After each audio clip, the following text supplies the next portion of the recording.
kita ketemu lagi di channel YouTube SMA Negeri 1 Alas. Hari ini saya kedatangan tamu ini. Anaknya cantik sekali, namanya Jaslyn Dabita. Touch your hand dulu dong. Nah, gimana kabar hari ini? Kabar baik.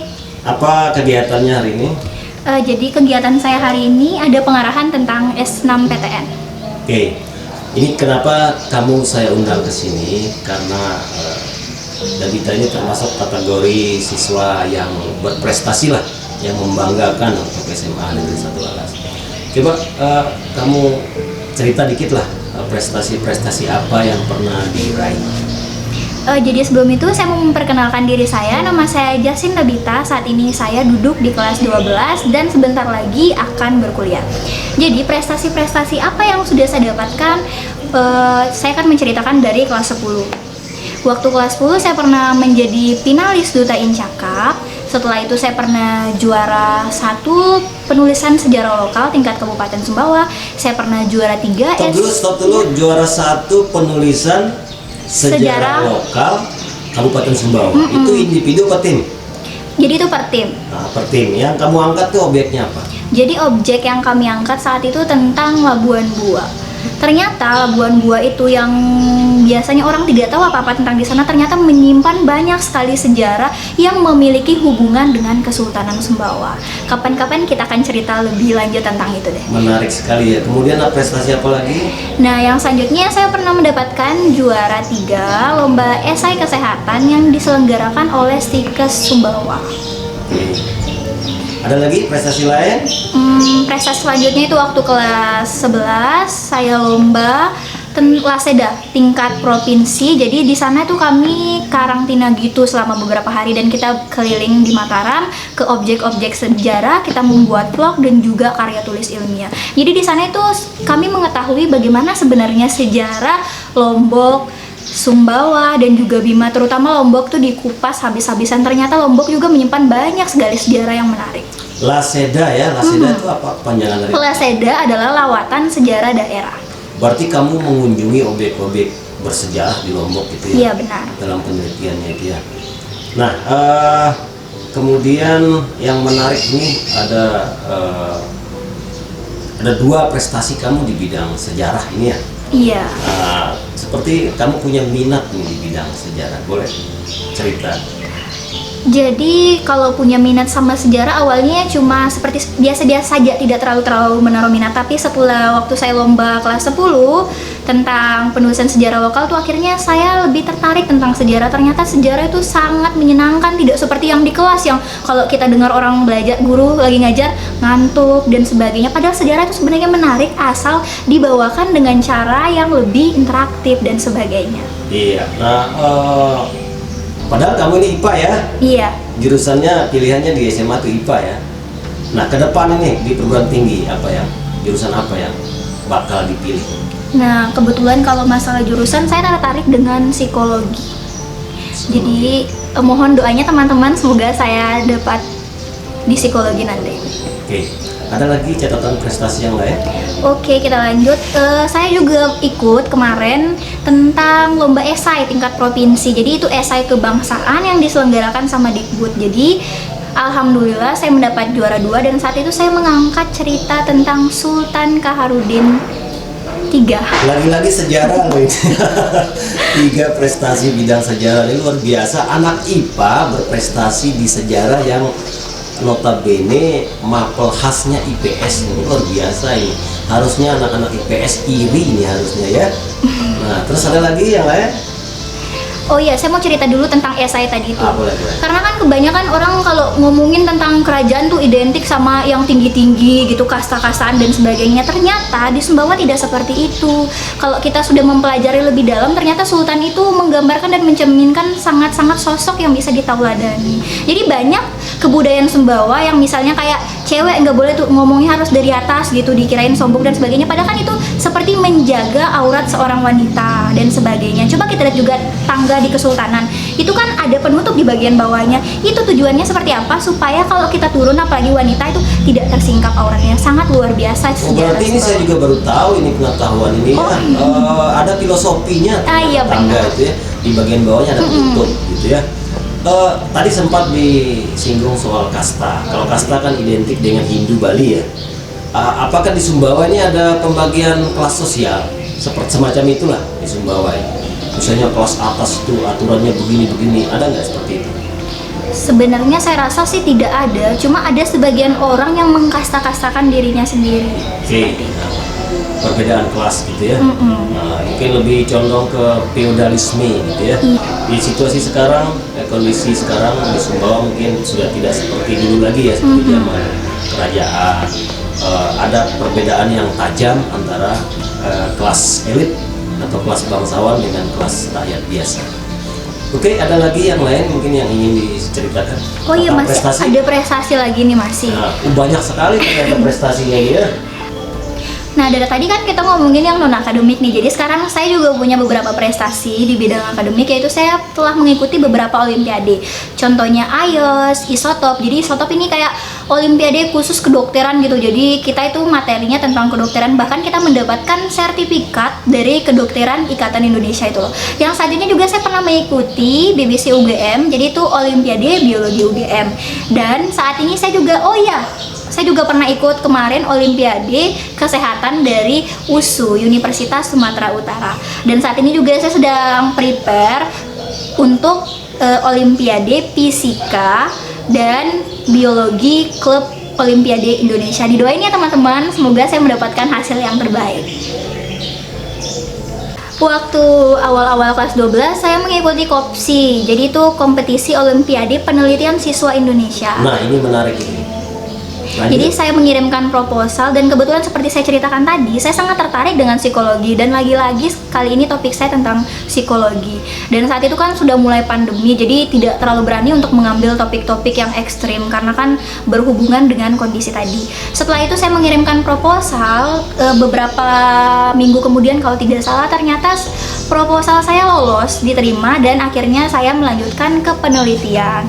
Nah, judul dari penelitian saya itu sendiri BK Care, inovasi peningkatan pelayanan guru BPBK khususnya di SMA 1 Alas. Boleh kamu gambarkan kenapa kamu jadikan SMA 1 Alas sebagai tempat penelitiannya?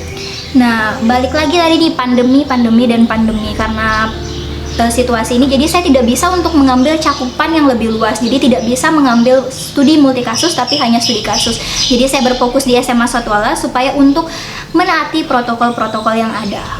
Apa bisa nih, apa setuju dengan pernyataan saya? Kondisi pelayanan BPBK di SMA 1 Alas apa general atau bisa disamakan dengan SMA-SMA yang lain? Gimana pendapatmu? Jadi mungkin ya BPBK di Indonesia itu rata-rata masih sama pelayanannya. Dan seperti ini karena saya sudah berbicara dengan beberapa guru BPBK juga yang di sekolah lain khususnya di daerah Sumbawa ini. Ternyata masih banyak masalah-masalah seperti salahnya konsepsi siswa terkait BPBK. Pasti banyak nih yang takut sama BPBK. Oh, BPBK itu galak, BPBK itu tempat siswa bermasalah, BPBK ini dan sebagainya. Jadi semua itu konotasinya negatif. Hanya segelintir siswa yang merasa bisa nyaman dengan BPBK. Nah, jadi saya rasa itu hampir di semua sekolah, makanya pada takut semuanya ke BPBK, dan ini yang menyebabkan pelayanan di BPBK itu tidak dapat berjalan dengan maksimal.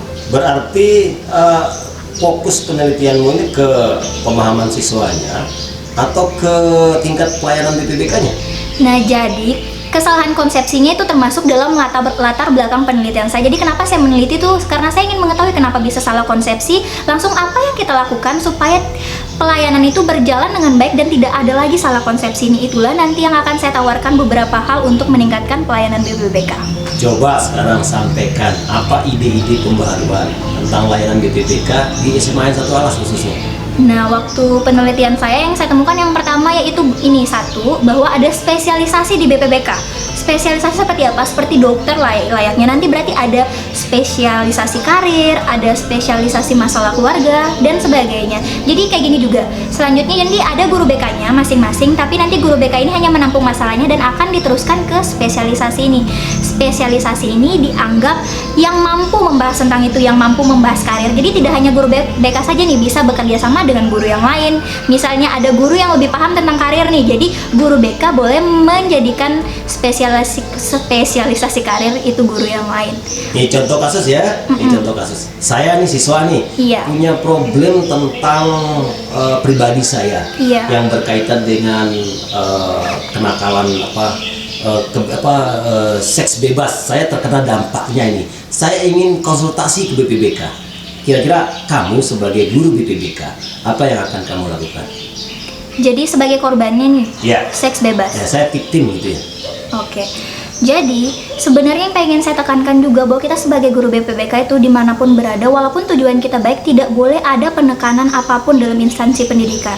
Seperti itu, jika saya yang menjadi guru BPBK, seperti yang saya bilang, saya kan sangat suka dengan psikologi, maka saya tidak akan menekan siswa itu. Saya akan membimbing, walaupun sekalipun dia sudah hamil pranikah, itu tidak ada penekanan. Kita akan membimbing dia. Misalkan dia ingin studi selanjutnya, kan masih banyak jalan lain. Tidak harus kita misalnya bilang, kamu itu sudah selesai sekolah, udah berakhir semuanya dan sebagainya. Tidak boleh seperti itu, karena itu akan mematahkan siswa itu sendiri. Karena kan kita tidak tahu yang hamil duluan itu kan apa latar belakangnya dan bagaimana kenapa dia bisa sampai terjadi hal itu, kita tidak tahu. Bisa jadi dia mengalami hari-hari yang berat yang tidak kita ketahui. Jadi tidak boleh ada penekanan, kita pendekatan perlahan-lahan. Seperti ini saya bilang bahwa tidak ada satu orang pun di dunia yang memiliki kepribadian yang sama, walaupun sekalipun orang itu kembar. Contohnya saja misalnya huruf angka 9. Untuk mendapatkan angka 9 itu bisa 5 tambah 4, bisa 6 tambah 3. Jadi bahkan orang yang kembar pun harus diselesaikan dengan cara yang berbeda permasalahannya. Sama dengan siswa, tidak boleh disamakan. Misalnya si A berkelahi harus dimarahkan seperti ini caranya baru dia baik. Tidak bisa diperlakukan hal yang sama kepada si B. Begitu juga dalam hal yang permasalahan tadi, butuh pendekatan lebih lagi secara. Jadi kita itu harus bermain emosi sebagai guru BK. Ada saatnya kita marah, ada saatnya kita pelan, ada saatnya kita merangkul dan sebagainya. Bukan tidak boleh marah, tapi dalam marah artian sini harus marah yang positif. Ini kayak lebih ke apa ya, koridor psikologi ini ya. Makanya kamu tertarik sekali dengan bidang psikologi. Yang kedua, saya sebagai siswa, tadi kata kamu sempat menyinggung soal karir juga. Saya ini butuh penjelasan nih. Saya bingung nih arah pendidikan saya selanjutnya setelah SMA kemana. Ini apa yang bisa dilakukan oleh BPBK? Nah, sebenarnya saya juga selama penelitian tuh saya sudah mengecek program-program kerja BPBK dan ternyata itu sangat banyak sekali, bahkan berlembar-lembar, dan ternyata program ini belum diperbaharui. Itu yang saya herankan juga. Saya singgung sebentar bahwa seharusnya seiring perkembangan zaman seharusnya program kerjanya pun berubah, karena kan semua itu berubah, otomatis tidak boleh kan cara penyelesaian pada masa 1990 akan dipakai sekarang, kan tidak mungkin, itu tidak relevan bagi saya. Yang selanjutnya tentang karir tentu saja kalau menyangkut karir kita akan melakukan tes minat dan bakat dulu. Sebenarnya itu boleh mengadakan kerjasama dengan lembaga psikologi. Kebetulan saya pernah dengar di sekolah ini juga dulu pernah melaksanakan hal itu pada masa pemerintahan kepala sekolah yang sebelumnya, tapi tidak terjadi follow up, jadinya tidak mendapatkan hasil yang maksimal. Jadi pertama kita melakukan tes minat dan bakat. Kalau mungkin tidak ada lembaga psikologi, banyak tes minat dan bakat yang gratis di internet. Boleh kita arahkan siswa kita ke sana. Nah, setelah kita tahu nih minatnya dan bakatnya ke sini, nanti guru BK ini saranin, ini jurusannya list 10 jurusan lah minimal. Kamu boleh ke sini. Kasih tahu resikonya, cara masuknya dan sebagainya. Nanti siswa itu akan memilih sendiri. Seharusnya seperti itu. Jadi guru BK ini seharusnya yang paling up to date gitu di sekolah, paling keren, paling tahu lah semua perkembangan dan perubahan yang ada di masa kini. Kalau saya analisa dari penjelasan tadi, berarti pelayanan BPBK di SMA 1 Alas masih banyak hal-hal yang harus di-update gitu ya, diperbaiki. Nah, coba kamu rumuskan dalam satu paragraf, apa saran kamu sesuai dengan penelitian kamu untuk perbaikan BPBK di SMA 1 Alas? Saran saya dalam hal pelayanan, gunakanlah seperti pelayanan alur di rumah sakit. Ini lebih dari satu paragraf, apa boleh? Jadi kayaknya panjang. Kok ada kaitan dengan rumah sakit sih? Gimana? Jadi kayak gini. Jadi pertama dulu saya mau jelaskan bahwa guru BK itu tidak boleh diganti-ganti. Misalnya sekarang kelas 1 dia ketemu sama siswa ini harus diantarkan sampai ke kelas 3. Tidak boleh nanti kelas 1 guru BK-nya Pak ini, kelas 2 guru BK-nya Ibu ini, dan itu sangat-sangatlah tidak bagus menurut saya. Karena kenapa? Seharusnya satu guru itu yang menemani dia sampai akhir, karena kan otomatis selama 3 tahun pendekatan ini dia kan lebih mengenal siswa ini seperti apa dan perkembangannya, sehingga lebih mudah lagi. Saran saya yang pertama itu bahwa guru BK yang dari kelas 1 harus terus sampai kelas 3, tidak boleh diganti-ganti.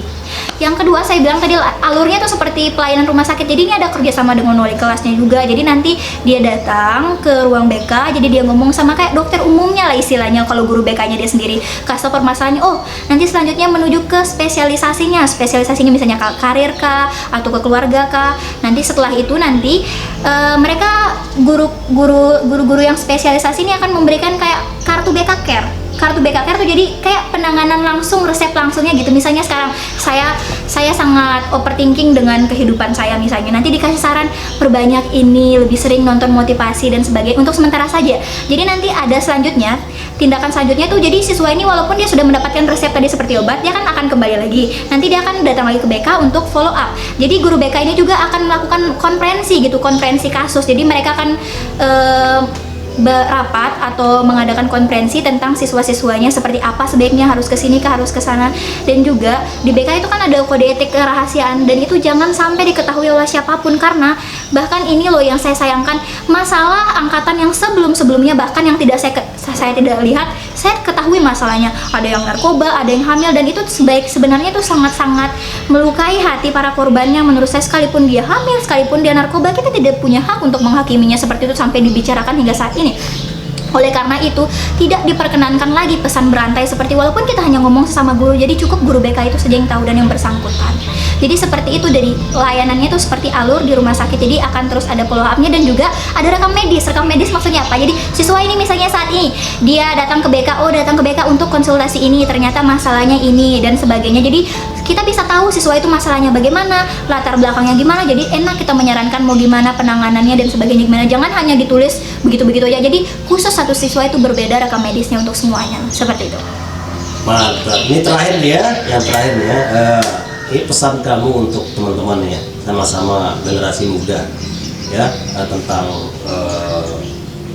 bagaimana mereka memanajemen masa depan gitu ya, menentukan pilihan di masa depan. Kira-kira apa saran dari kamu? Saya punya kata-kata yang sangat saya senangi. Jangan biarkan siapapun mematahkan sayapmu. Jadi kalian tidak usah mendengarkan kata-kata siapa-siapa atau kata-kata negatif itu. Percaya pada diri kalian sendiri. Kalian bisa, kalian yang lebih kenal sama diri kalian sendiri. Intinya, saat kalian sudah mensuggest diri kalian bahwa kalian bisa, maka kalian akan bisa. Jangan mau terdoktrin oleh perkataan orang lain. Kalian pasti bisa. Yakinkan diri kalian bisa, tidak usah peduli apapun, dan berjuanglah sebaik mungkin. Jikapun nanti hasilnya tidak sesuai dengan harapan kalian, percayalah bahwa itulah yang terbaik diberikan oleh Tuhan. Oke, terima kasih ya. Ini luar Sama-sama. biasa, ini banyak sekali hal-hal positif yang didapat. Mudah-mudahan yang nonton ini bisa mengambil pelajaran. SMA Satu Alas sebagai lembaga juga mudah-mudahan ini menerima ya saran-saran tentang pelayanan BPPK dari Jaslin Dabita yang sudah bersedia datang ke SMA Satu Alas Corner, pojok SMA Satu Alas channel gitu ya. Terima kasih banyak. Semoga sukses program-program kamu, target-target kamu ke depannya. Selamat siang. Siang, dadah.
Nah, prestasi saya selanjutnya itu waktu kemarin bulan September ke Oktober saya mengikuti IMUN. Jadi itu kita seperti menjadi delegasi negara.